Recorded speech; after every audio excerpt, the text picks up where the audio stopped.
Good morning everyone, আশা করছি সবাই খুব ভালো আছো, সুস্থ আছো। নতুন আরও একটা ব্লগে তোমাদের সবাইকে অনেক অনেক অনেক স্বাগত জানাচ্ছি। দেখো, কালকে রাতে কি বলে নিমন্ত্রণ খেতে গেছি, লিপস্টিকটা এখনও রয়ে গেছে। আসলে গতকালকে এসে রিলস বানিয়েছি, রিলস বানিয়ে মুখটা ধুয়ে যে শোবো সেটার কথাই ভুলে গেছি, ঘুমিয়ে পড়েছি। শীতকাল না, জলটা একটু মুখে দিতে যেন কষ্টই লাগে রাত্রিবেলায়। তো যাই হোক, সকালবেলা ঘুম থেকে উঠে ঠিক এই যে জায়গাটায় বাবু হয়ে বসে রয়েছি, হাতটা চাদরের মধ্যে এইভাবে গুজে। কাজে হাত দিইনি, কাজ করতে ইচ্ছে করছে না। সাথে আমার বৌদিও আছে। বৌদির রান্না হয়ে গেছে, আমার রান্না হয়নি। রান্না হয়ে গেছে মানে অনেক কাজ হয়ে গেছে বৌদির। আর আমার বরটা মানে যেহেতু সকাল সকাল দাদা কাজে যাচ্ছে না, বৌদি ওই জন্য 2-3 দিন ধরে সকাল সকালই রান্না করছে।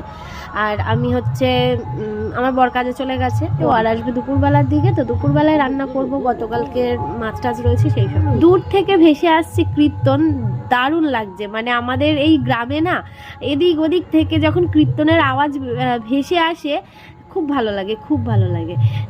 তবে এই শীতকালের দিকটাতে বেশি এই কীর্তনের আওয়াজটা কানে আসে, ভালো লাগছে। তো এই সকালবেলায় রোদের মধ্যে বসে একটু কীর্তন শুনছি। রোদে বসে থাকলে মনে হয় না রোদ থেকে উঠে এসে ঘর তো ঠান্ডা, মানে ঘরে আসা মানে সত্যি ঠান্ডা ঠান্ডা ওয়েদার। এমনিও রোদের অতটা তাপ নেই, তবুও বাইরে তো রোদ রয়েছে, তাই না? সেই রোদ থেকে এসে যখন এই ঠান্ডা ঘরের মধ্যে ঢুকে কাজ করতে হয়, তখন যে কি কষ্ট লাগে।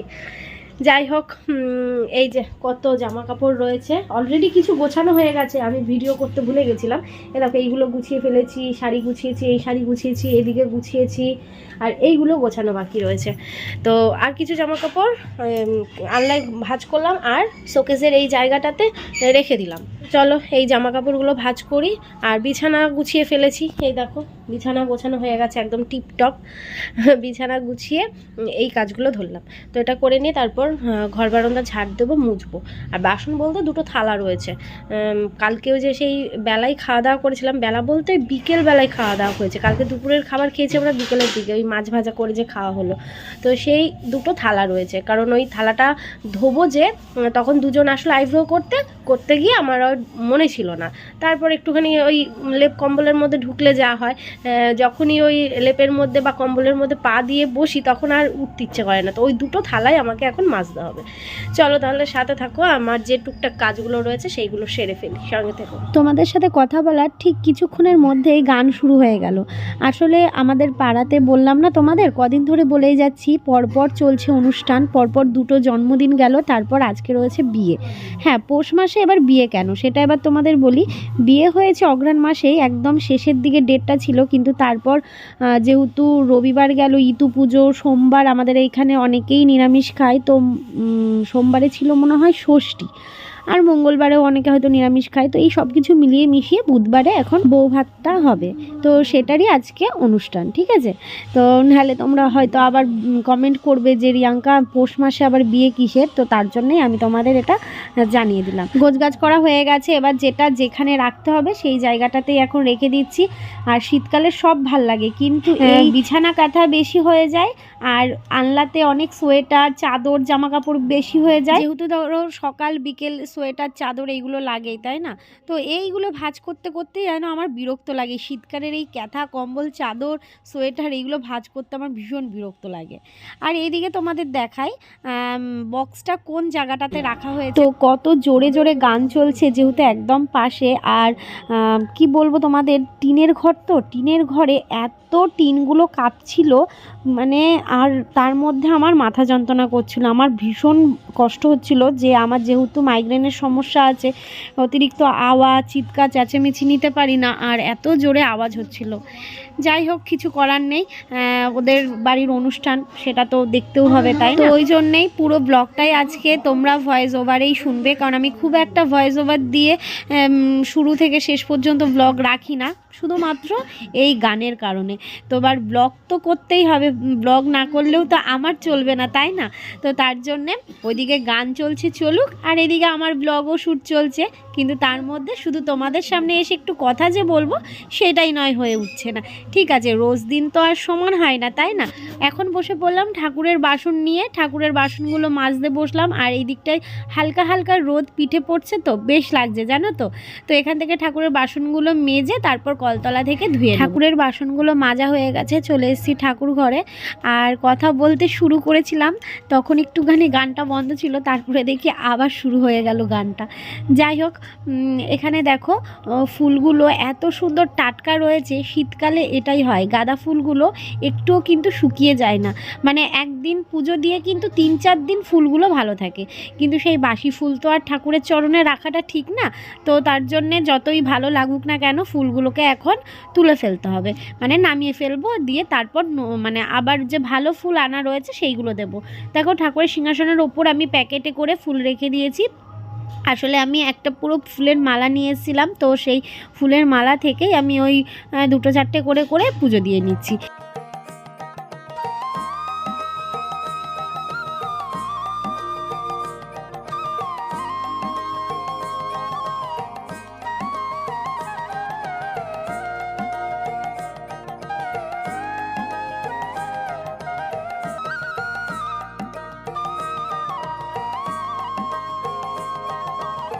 তো এদিকে পুজো দেওয়া হয়ে গেছে, আর ওদিকে গানটা একটুখানি দেখলাম বন্ধ হলো, আর তোমাদের সামনে এসে একটু কথা বলছি, নাহলে তো কথা বলার সুযোগই পাচ্ছি না। আর দেখতেই পেলে কোন জায়গায় বক্সটা রেখেছে, তো পুরো আমাদের এই বাড়ির টিনগুলো পুরো কাঁপছে। আর আমার তো বিশেষ করে মাইগ্রেনের প্রবলেম যেহেতু, তো তার জন্য আমার মাথার মধ্যে মনে হচ্ছে দীপ দীপ দীপ দীপ করছে, শরীরের মধ্যে অস্বস্তি করছিল। খালি বলছি কারেন্ট চলে যাক, কারেন্ট চলে গেলে গানটা একটুখানি বন্ধ হবে না, এটা স্বাভাবিক।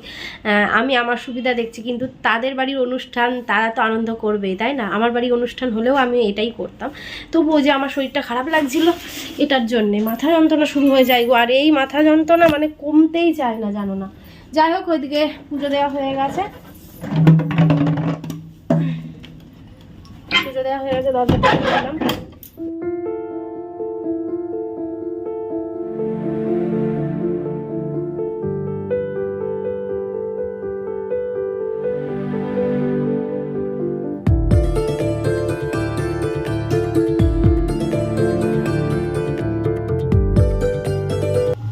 সকালবেলা পুজো দেওয়ার পর খিদে পেয়েছিল, ঘরে ভাত ছিল, গতকালকের ভাত ছিল, মানে গতকালকে ভাতটা একটু বেশি হয়ে গেছিলো চালটা নেওয়া, তো একটু ডিমের অমলেট করে নিলাম। আর বৌদি সকাল সকাল রান্না করেছে, তো বৌদি ডাল দিল, তো সেই ডাল দিয়ে ডিমের অমলেট দিয়ে গতকালকের বাসি ভাতটা এখন খেয়ে নেব। আর শীতকাল হলে নষ্ট হয় না, অসুবিধাও হয় না। তো যাই হোক, সেটাই আমি তোমাদের সাথে এখন বলছিলাম যে সকালবেলায় আজকে বেশ ভরপুর খাবার হয়ে যাচ্ছে, ডাল ভাত আর ডিমের অমলেট। আর ঠিক এই রোদটাতে বসেই খাবো এখন, আর বারান্দাটার রোদ পড়ে তো বেশ ভালো লাগে। গতকালকেও এরকম রোদে বসে খেয়েছি। আর এইদিকে চলছে আমার মুনুসোনার জন্য খাবার প্রস্তুতি। মুনুসোনার মাছ ছিল গতকালকে, তো সেই মাছটা দিয়ে, আর ভাত ছিল, তো সেই মাছ ভাজা দিয়ে ভাত দিয়ে মেখে দিচ্ছি। আর খুব আনন্দ পেয়েছে, আর যখনই এইভাবে ভাত মাখবো না, গোল গোল হয়ে ঘুরবে জানো তো। আর চুপ করে বসে বসে, এই যে চুপ করে বসে আমার মুখে একবার তাকাবে, একবার ভাতের দিকে তাকাবে। ও বুঝতে পারে যে এটা ওর ভাত মাখা হচ্ছে।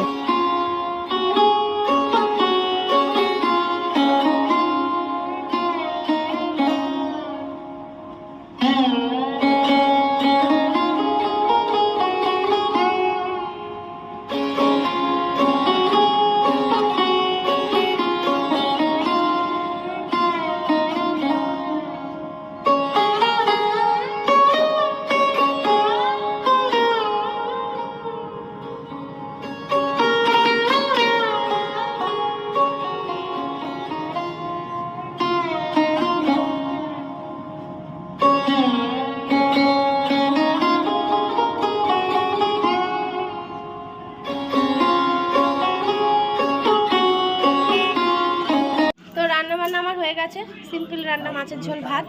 এটাই? হ্যাঁ এটাই। আর 5 লিটার গুলো আছে?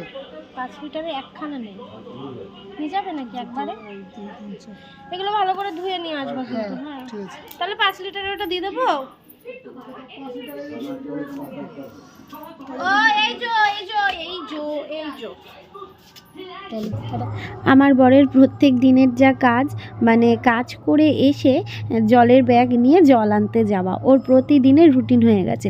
প্রতিদিন না, তবে একদিন অন্তর অন্তর যায়। আজকে জল আনলে কালকে আবার যাবে না, এরকম করে জল নিয়ে এসে স্নান করে খেতেও বসে গেছে, আর আমিও খেতে বসে পড়েছি। দুজন মিলে খাওয়া দাওয়া করার পর বর চলে গেল কাজে, আর আমি বসলাম হচ্ছে রোদে। গলাটা প্রচণ্ড খুসখুস করছে, মানে যখন যখন কাশি হচ্ছে তখন এত কাশি শুরু হচ্ছে কি বলবো তোমাদেরকে। আর খুসখুস মানে খুসখুসানি কাশি যেটাকে বলে। তো বর এনে দিয়েছিল কাজ থেকে আসার পথে অনেক কটা ভিক্স লজেন্স, তো সেখান থেকেই একটা নিয়ে বসলাম রোদের মধ্যে। শুভ সন্ধ্যা বন্ধুরা, এখন ঘড়িতে সময় ঠিক 6:30 পৌনে 7টার মতো, না ভুল বললাম, 7:10 বাজে। কারণ 7টার সময় ভিডিও পাবলিশ করলাম, করার পর হাত মুখ ধুয়ে এবার ড্রেস বার করতে আসলাম, কিন্তু ঠিক করতে পারছি না কোনটা পরবো। আসলে বর পরবে ব্লেজার, আর বরের ব্লেজারটা চলো আগে নামিয়ে নিই। আর দেখেছই তো গত বছর মানে ওর বিবাহবার্ষিকীতে দিয়েছিলাম, ওর মানে আমাদের বিবাহবার্ষিকীতে আমি আমার বরকে ব্লেজারটা গিফট করেছিলাম, তো সেটা একদিনই পরা হয়েছিল।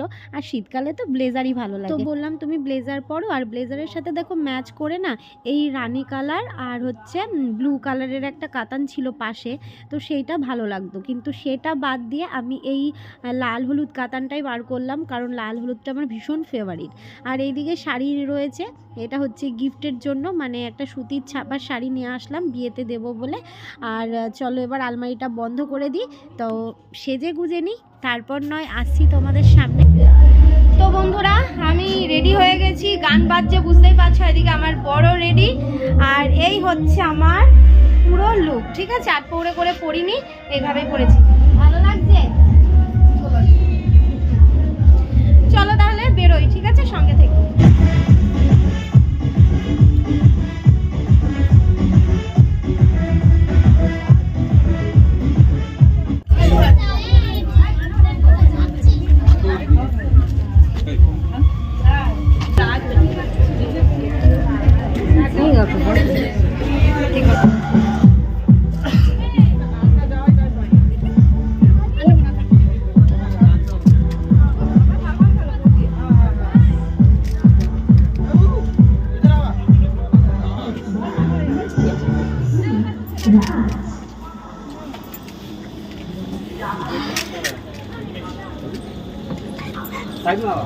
ফুচকা কফি এইগুলো খাওয়ার পর একটুখানি বরের সাথে ফটো তুলে নিলাম। ফটো তুলতে ভীষণ ভালোবাসি, আর সাজুগুজু করেছি, বিয়ে বাড়িতে এসেছি, একটু ফটো তুলবো না, তাই তোমাদের সাথে একটু শেয়ার করে দিলাম। কেমন লাগছে আমাদের ফটোগুলো বা আমাদেরকে কেমন লাগছে অবশ্যই কিন্তু কমেন্ট বক্সে কমেন্ট করতে ভুলবে না। তো এখানে অনেক কটাই তুলেছি, তার মধ্যে কিছু পছন্দের কয়েকটা ফটোই তোমাদের সাথে শেয়ার করলাম। এবার আমরা এক পা দুপা করে যাচ্ছি হচ্ছে খাওয়ার প্যান্ডেলের দিকে। অ্যাকচুয়ালি বাড়িটা একটু ভেতরের দিকে, ওখানে জায়গা নেই বলে আমাদের একদম সেই বাবা লোকনাথ মন্দিরটা রয়েছে, সেই মন্দিরের পাশে অনেকটা জায়গা, তো সেইখানেই খাবার অনুষ্ঠানটা করা হয়েছে। তো দেখতেই পাচ্ছ কত ভিড়, তো দেখে তো ভাবছিলাম যে আমরা জায়গা পাবো না। তো যাই হোক, আমার বরের বন্ধু বান্ধব কিছু ছিল, তো তাদের জন্য আমরা সিটটা পেয়েছিলাম, আর সিটটাও ছিল 5 জনের। তো আমরা 5 জন ছিলাম, দাদা বৌদি অর্ক, আমরা 2 জন, তো সবাই মিলেই একটা টেবিলেই বসেছিলাম। বিয়ে বাড়িতে আসলে, না বিয়ে বাড়ি না, যে কোনো দেখবে খাওয়া দাওয়ার প্যান্ডেলে গেলেই এই সমস্যাটা হয় যে মানে খাচ্ছে তারা ওঠেনি, তার আগেই কিন্তু জায়গা দখলের জন্য পাশে গিয়ে দাঁড়িয়ে থাকে। এই ব্যাপারটাই যেন দেখতে ভীষণ বাজে লাগে। যাই হোক, কিছু করার নেই, অনেক লোকজন ছিল, তো সেখানে এইভাবেই সিটটা নিতে হবে। তো এবার আমরা টেবিলে বসেও পড়েছি, না আমরা না, আমি বসেছি। আর আমার বরকে বলছি তুমি দাঁড়িয়ে রয়েছো কেন, সবাই বসে পড়েছে, তুমিও আমার পাশে এসে বসো। আসলে ও পাশের টেবিলে ওর বন্ধু বান্ধব রয়েছে, তো ওদের সাথে কথা বলছিল। তো আর বেশিক্ষণ বসে থাকতে হয়নি, এইদিকে পাতা পড়ে গেছে, এখন আমাদের খাবার সার্ভ করা হবে। আর ভীষণই খিদেও পেয়ে গেছে, কারণ আমরা বিয়েবাড়িতে এসেছি 8:30টার সময়, আর খেতে বসলাম মনে হয় এখন কটা বাজে, 10টা মতন বাজে। তো আমাদের 10টার সময় খাওয়ার সময়, তো এবার 10টা বেজে গেলে যেন খিদেই পেয়ে যায়। তো এখন আমরা খাওয়া দাওয়া করতে শুরু করে দিয়েছি। আর বিয়েবাড়িতে জানোই যা যা থাকে, তো প্রথমেই একদম নান পুরি আর চানা মশলা দিয়ে শুরু করলাম। তো চলো খাওয়া দাওয়া করে বাড়ি ফিরি, তারপর দেখা হচ্ছে। তো আমরা খাওয়া দাওয়া করে চলে এসেছি, আর এখন আমরা দুজন মিলে রিলস বানাচ্ছি। ঠিক আছে। তো কয়েকটা মতো রিলস বানিয়েছি, এখনো দু একটা বানাবো। আর বিছানার অবস্থা আর দেখালাম না, বিছানার অবস্থাই দেখো শোচনীয়, সব কিছু পড়ে রয়েছে, গান চলছে, কপিরাইট আসবে, সারাদিন তো এইভাবেই চললো। চলো আজকের মতন ব্লগটা শেষ করছি, ভালো থেকো সবাই, সুস্থ থেকো, দেখা হচ্ছে নতুন একটা ভিডিওর সাথে। শুভরাত্রি। শুভরাত্রি।